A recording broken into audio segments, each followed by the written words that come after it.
Resistance Rising pretty much started from a desire to take the contest to the next level. We kind of jumped in.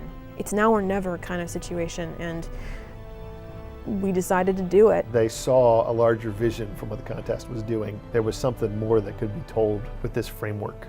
What is this world, and why do these genres coexist? One of the things I'm most proud of is the world that we've created. I love the idea about taking something that is traditional fantasy and traditional science fiction and thinking about those differences as cultural differences. The driving force behind the world is the onium. It is both a physical, tangible thing, but it is also an organic, biological element on the planet. The power source that has kind of influenced the development of these different groups of people into the cultures that they are now. It is vital to Cabathan's very existence, its very ecosystem. And for a while, things are fine. Everyone pretty much lives peacefully. There might be, your normal little conflicts here and there, domestically or even, cross-culturally. But, life is pretty normal.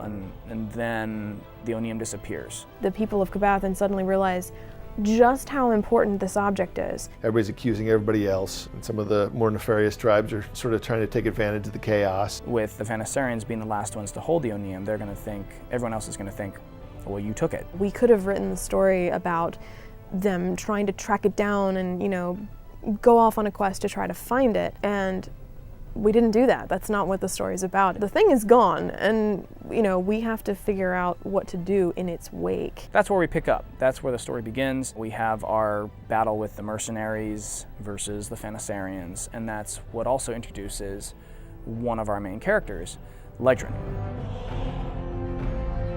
He's the guy that sees the vision of a world without the onium that can still find peace, but nobody else believes it's even possible. Before, he's pretty much just a warrior serving the cause of defending his people and fighting the war.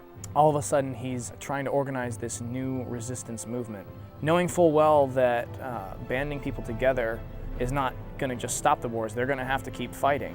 He has a very firm conviction in what he believes, and so that was, in his case, it was in this resistance and in overthrowing sort of the idea of there being a lack of peace with, between the tribes. He really wanted to see that dream come to reality. And with a lot of things in my life, I feel like I'm very passionate about it and very steadfast in it, and at least to the best of my ability. And so it's kind of cool to be able to apply those same, thoughts and feelings to Ledrin's character in that way.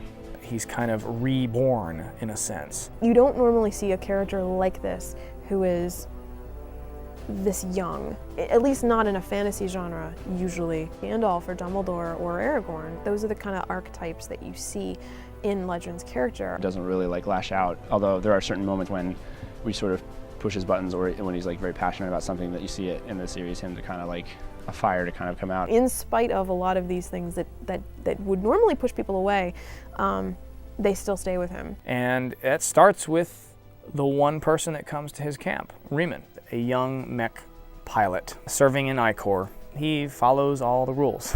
That's his mentality. Does what he's told, and he's perfectly fine with that. Some sort of vast event has taken place, and he goes in to investigate and gets taken captive by the Phanasarians. It is through his perspective that we are introduced to Ledrin, to the Phanasarian culture, to the wars, to how we're supposed to think about the wars. Normally, they would kill him or torture him. It would not have ended well, except that Ledrin has different plans. Being able to win a mech over to his side, that's a huge step. Riemann does not want to be at war. Suddenly he finds himself in a scenario that's wildly outside of what he's used to, but still holds deeply to the do the right thing ethic that has driven him all his life. He's, having to wrestle with, well, what is actually truth now? What is actually right? As Ledrin's trying to tell his own people, they should be trying to embrace these tribes that are trying to kill them. That's a tough sell, especially with Sathera.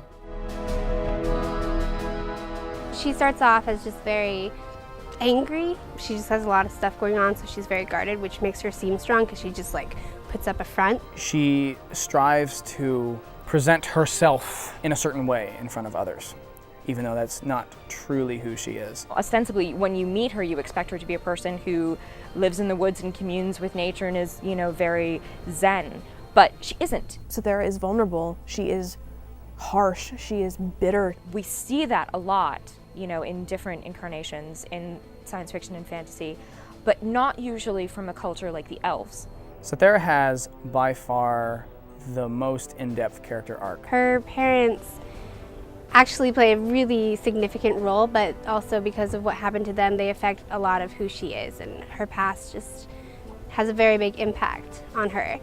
And you kind of figure that out throughout the story of why she's the way she is. Sathera is sort of representative of genre wars. She is a person who is in a specific context at a specific time, but through interactions with any number of characters from any number of other contexts, she could grow and change exponentially.